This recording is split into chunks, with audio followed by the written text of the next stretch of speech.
Welcome, everyone. Today we're doing a deep dive into a really powerful devotional called God's Grace in Our Mess. We're going to unpack this idea that God doesn't really wait for us to have it all together. He actually works right through our struggles, even the really messy ones. And our source material today takes us straight to Genesis chapter 38. It highlights that stark moment in verse 26 where Judah confesses, "She is more righteous than I." Yeah, and what's so fascinating, right, is how the source uses that line from Judah. I mean, this is a guy who'd really messed up, denied Tamar, his son, pushed her into this desperate situation. Exactly. And the source uses that confession to anchor this whole discussion about, well, a truly messy story.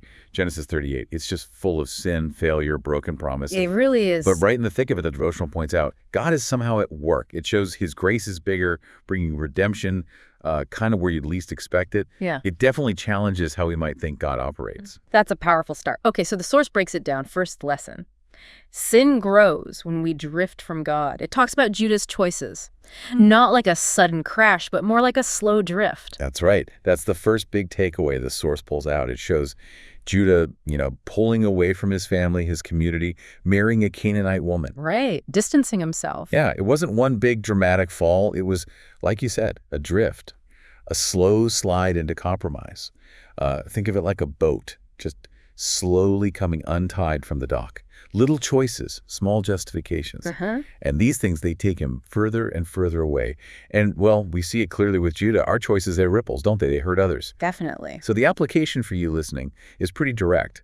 Sin often creeps in when we disconnect from community, from our core beliefs, maybe from prayer or scripture. When we let those connections weaken. Exactly. The more we drift, the easier it gets to rationalize things that are wrong.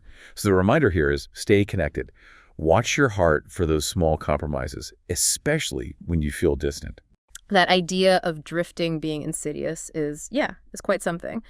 But then this is where the source gets really interesting, right? Because after all this mess, God's redemption is still somehow active. Yes, that's the next big point. God can redeem even the messiest story. Or maybe God's unconventional redemption. Despite Tamar's, let's be honest, desperate and pretty shocking action. Very unconventional. And Judah's huge moral failures. When Judah sees the truth, what does he do? He owns it. He said, "She is more righteous than I." That honest moment. That moment of just raw honesty, it becomes a turning point. And out of this really painful, complicated, scandalous story comes Perez. An ancestor of Jesus. An ancestor of King David, and ultimately in the lineage of Jesus Christ. It's amazing. God didn't just clean up the mess. He actually wove it into his bigger plan. Wow. So God really doesn't give up on us when we fail. He meets people right there in their worst moments. Absolutely. So what's that mean for us when we're facing our own failures, our own convictions? It means God isn't afraid of our brokenness. He doesn't turn away.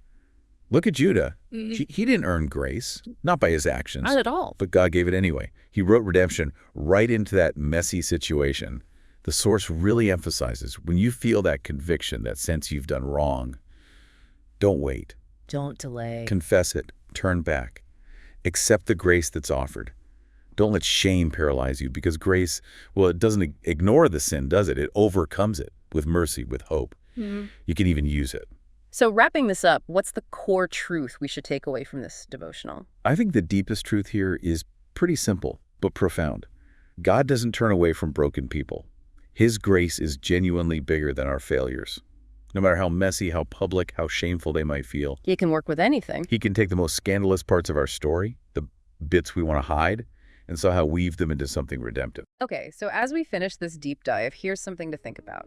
Where in your life right now do you see a mess? Maybe it's a past regret, a current struggle you're facing, something you feel ashamed of. How could understanding this kind of boundless, maybe even unconventional grace give you the courage to trust that redemption can actually work, even right there?